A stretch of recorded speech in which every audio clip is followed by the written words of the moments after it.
providing for consideration.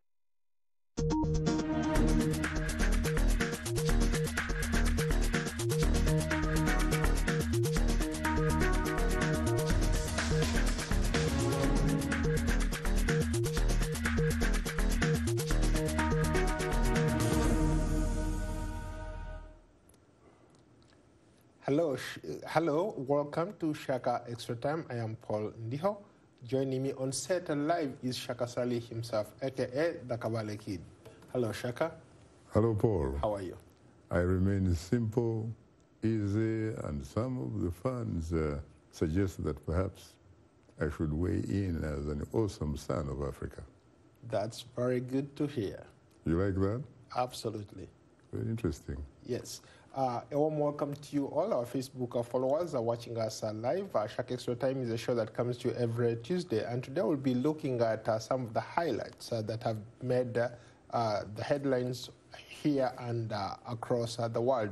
Perhaps let's start here in the United States. Of course, most people are still talking about the abrupt death of basketball, football star or legend Kobe Bryant. Your reaction? Basketball megastar. Your reaction, Kobe Shaka? Bryant. Well, you know, it's very unfortunate because when you look at how the world has reacted to his death, and his daughter, Diana, who was supposed apparently to succeed him, really, because he did not have a boy. And that fans used to ask him, when is he going to get a boy? Who is going to succeed him? And his daughter was right there and said she was ready to actually walk in his shoes. And they had such an incredible relationship that the dad decided, in fact, to go out and train her and prepare her to actually replace him.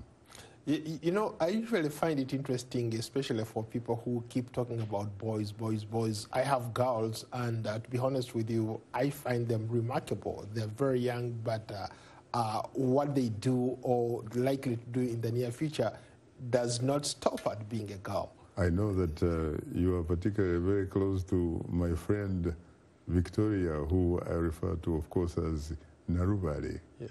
Yeah, I can see you do that. Yes, but Kobe Bryant had something that even went beyond just basketball. He had the ability really to sort of transform this game. As we speak, there is this online petition that has started yesterday. People want him to become the face of NBA. Really? Yes. He had a global impact. Very interesting. First of all, he basically joined the NBA when he was very, very young. And it is very unusual for someone to join the NBA from high school, secondary school, not college. When you join from high school like he did, it means that you are uniquely gifted, really, in the game. And, you know, off the field, he was apparently also a nice person. He's a man that was accessible, apparently, from all indications. He had some kind of humility, really. But when it came to doing his business, he obviously was one of the best that ever played the game. Yeah, you know, a lot of people talk about Michael Jackson, but as far as I'm concerned, Michael Jackson was the other generation. In this generation, I think Kobe Bryant, for me, was by far the best NBA player that I've ever seen on the court. I've been to a couple of games, and one of the games, actually two of the games I attended, basketball games, was where Kobe Bryant was playing. Guess what?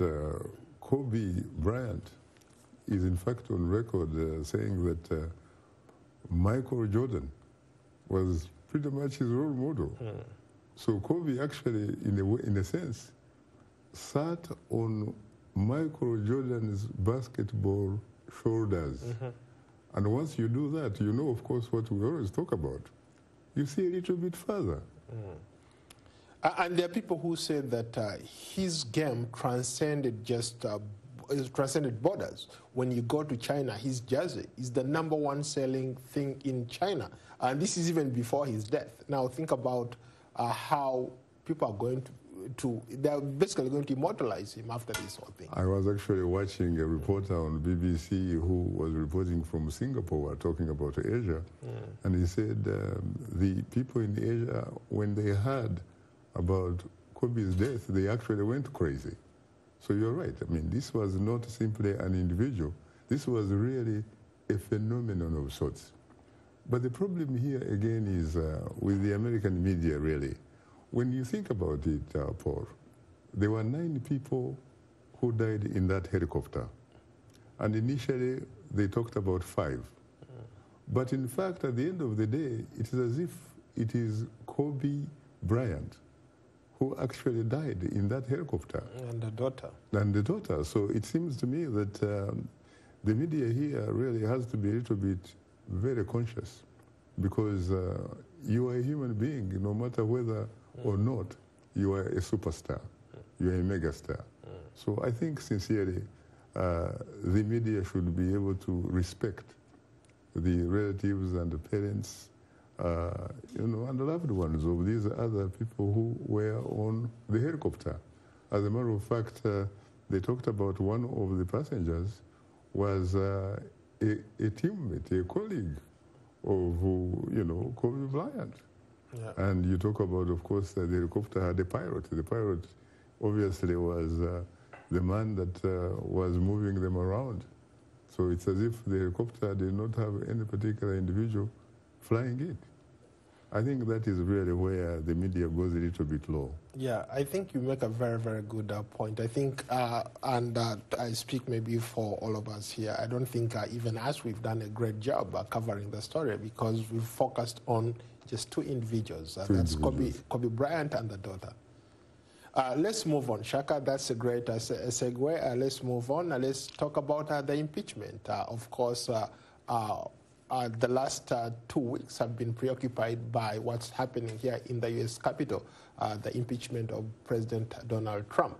As we speak, Trump's lawyers are sort of like rebutting what the Democrats put forward, and the way it looks like they came prepared. Last time we were talking about them as not being prepared, but when you look at some of the things they have put out there, there's so much that we've learned to this point. I think they are good at what they are doing, but my problem is that they actually seem to be focusing on Joe Biden. Joe Biden is really not part of this impeachment. The impeachment is about U.S. President Donald John Trump. It is about the telephone call, for example, that he made to the president of Ukraine. I don't see, frankly, how Joe Biden becomes the key, other than the fact that it becomes like what you would call a red herring, a diversionary in a sense. Because you know why? Because they do not have facts. Well, the facts and the law seem to be on the other shoe, and they don't have, so they have to look for something to talk about. Well, again, that's subject to different schools of thought. People who support the president say this is the best evidence against the Democrats they have seen so far. And if you speak to Democrats, they say precisely what you just maybe in a way summarized, saying that the whole thing is focused on Joe Biden. But there are those who say that maybe, if it wasn't for Joe Biden, this whole thing could not be happening. So maybe Joe Biden has a case to answer, or his son Hunter Biden has a case to answer. I don't know. The Senate is supposed to be carrying out a trial. And in democratic society, not an autocratic society, a trial is supposed to be very simple, straightforward. It is supposed to be transparent. It is supposed to be credible. And the only way that can happen, you have to allow, for example, evidence. You also have to allow witnesses to come and testify. But this it doesn't seem to happen. We don't even know whether that is going to happen. But whether or not, in fact, it happens, despite the fact that there are very important key players who have even publicly volunteered to testify. people like a former national security advisor of President Trump, John Bolton. He's been writing a book, and apparently there were some leaks reflecting the manuscript in which he really sort of, discloses what the president told him, especially about Ukraine and the essentially holding of funds in exchange for what the president had allegedly wanted the president of Ukraine to do for him, which of course amounts to a quid pro quo that he keeps saying that did not exist. And yet there is a lot of evidence, including one of his former ambassador to the European Union, who actually says there was a quid pro quo. So if you think, in fact, that you do not have anything to hide, why do you then go out of your way first to invoke, for example, executive, basically privilege? Or why do you make sure that the key individuals who interacted with you in terms of the business of the people of the United States of America do not get an opportunity to go and testify, to go and say exactly how they saw it? If in fact you think whatever information they have helps you, it seems to me that you would have no reason why you should not allow them to actually go and talk to the American people. Because when you think about it, I don't know whether you are aware of a character called Sherlock Holmes. It's a sort of detective, sort of, series. And in it, you reach a point where Sherlock says, if you eliminate the impossible, you remain, guess what, with the truth. Yeah, interesting, Shaka. Since we are talking about corruption, let's maybe use the same. I will call it a metaphor for corruption, the quid pro quo thing here. It's not something that is not common in Africa. The quid pro quo. The quid pro quo. I'll just use it as a metaphor here. As a matter of fact, if you don't mind, the Democrats pretty much saw that telephone call from Washington to Kiev as a reflection of corruption. Right. And the other thing that is very important, and especially that should actually be known, at least by our audience in Africa, is that the framers of the American Constitution decided that the occupant of the White House was not going to be a king, nor was it going to be a queen. It was going to be a servant of the people, called a president, and that particular individual was neither going to be above or below the law. He was going to be treated just like any other American. This is something that is very hardly heard of across the African continent. You could probably talk about South Africa. Something like that could happen. You know where Mshorozi is right now. You could probably talk about, at one time in Madagascar, something of that sort happened. But for the most part, a president is somebody that would probably remind you of what used to happen to European kings, especially the kings of France. King Louis VIII, who used to say, "L'état c'est moi.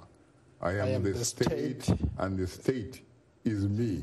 Interesting. In fact, the president at one time of Tunisia, Bourguiba, also used to say, "I am the system, and the system is me."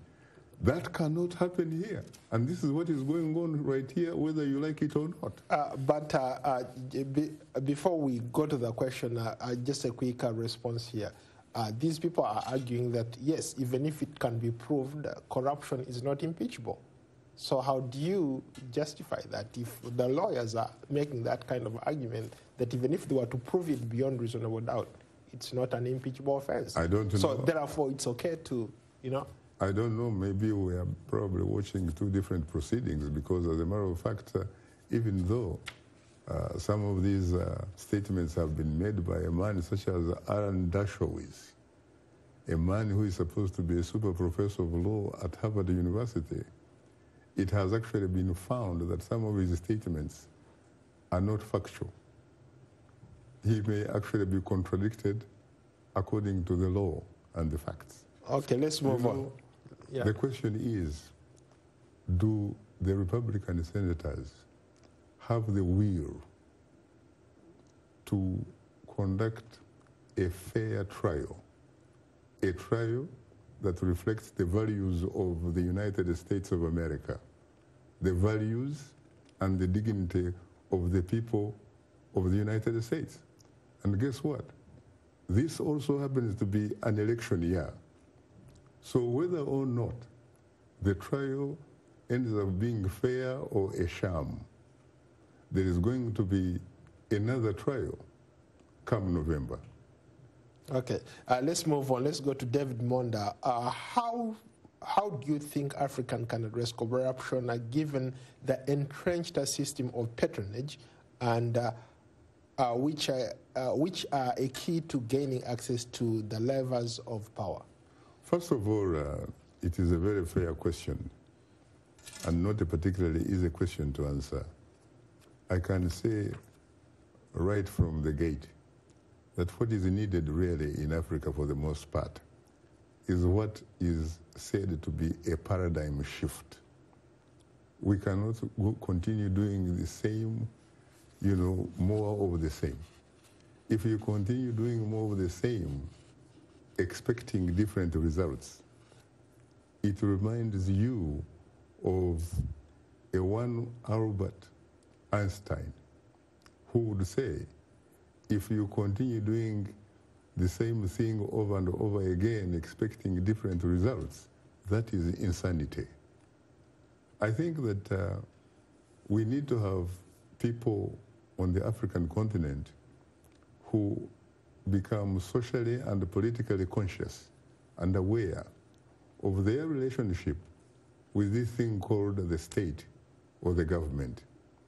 They actually, most of them do not know that in fact they are the state, they are the government. Most of them do not know, for example, that they are the bosses of people who live in the state house, who are their presidents. They are the bosses of the chief justice. They are the bosses of the speaker of their National Assembly. They are the bosses of their ambassadors. They are the bosses of their judges. And they don't know, obviously, because somehow the governments or governments have never felt comfortable to provide them some basic civic education. Because at the end of the day, Paul, no oppressor is going to be that good that he is going to be very kind to people that he is oppressing. It is going to be the oppressed people themselves who are going to figure it out and demand that there must be change. But Shaka, quick follow-up, is fighting corruption the absence of these civic, being aware of what's going on? Is it the absence of that? Or it's inherently something that a lot of people are born into? It's very interesting. First of all, countries have constitutions. Constitutions are supposed to be essentially the highest law or reflect the highest laws in the land. These constitutions are supposed to bring about order.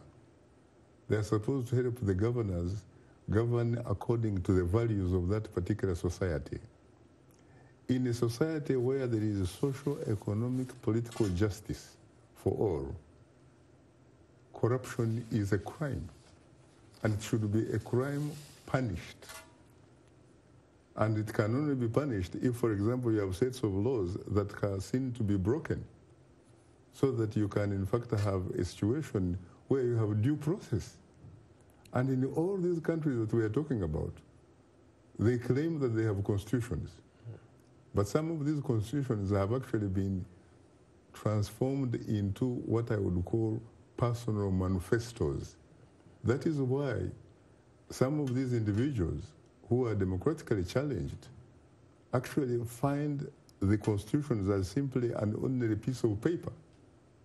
They change it, for example, to remove term limits so that they can continue, being in power and doing whatever they want. That should, in fact, be corruption. I am not saying that a constitution is not a living thing. A constitution is a living thing and therefore could actually and can be amended and changed, but not be changed because of personal and political benefits of an individual, no matter how that particular individual thinks or his supporters think that that particular individual is uniquely gifted as something that has never happened.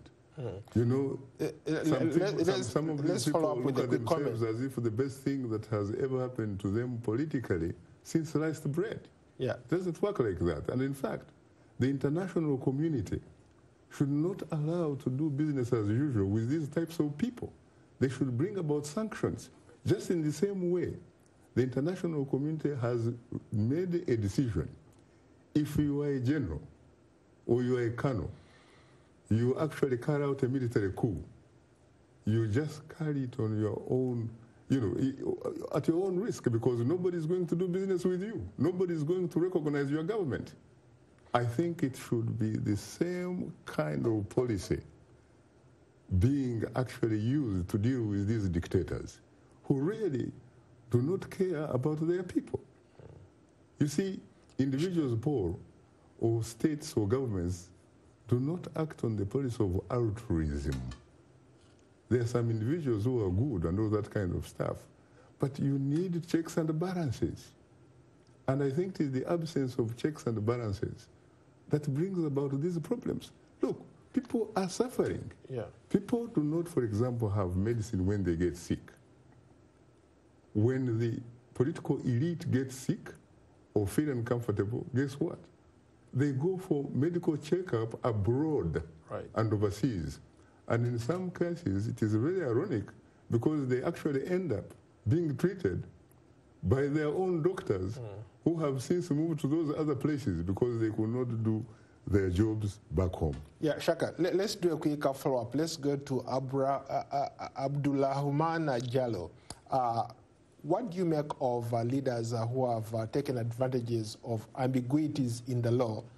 For example, he talks of Alpha Conde of Guinea, Conakry, Alassane Ouattara of Ivory Coast, and President Yoweri Museveni of Uganda, just to mention a few, who are basically talking about changing their constitutions to hang on to power a little bit longer. You know, when you look at what they have done, those particular cases you have mentioned, they have actually used the law to undermine democracy. It has not yet been used, by the way, I think, in the Ivory Coast. They are planning to. Yes. And Guinea. Have they already done it in Guinea-Conakry? But, you know, for those particular two individuals, sincerely, who are very highly educated, people that have actually done very, very respectable, international, powerful jobs, I cannot understand what they are trying to do. Now, the thing is, again, it should be both the people at home should resist those types of changes because those changes are not in their interests. They do not reflect their interests. They rather reflect the interest of those particular individuals. The international community also, again, should step in and say, yes, if you change a constitution For personal and political gain, we are not going to recognize your administration, your regime. We are not going to do business with you as usual. If that happens, you will see a decrease in that kind of attitude. Shaka, somebody here wants you to define what you mean by good leadership in Africa. Who is a good leader in Africa? A good leader should, first of all, follow what their constitution requires them to follow. A good leader should be somebody, sincerely, who is a servant of his or her people. A good leader should do things according to interests as reflected in the constitution, in the laws of their land. I am not the kind of person that has the liberty of explaining to anybody really who should be the good leader.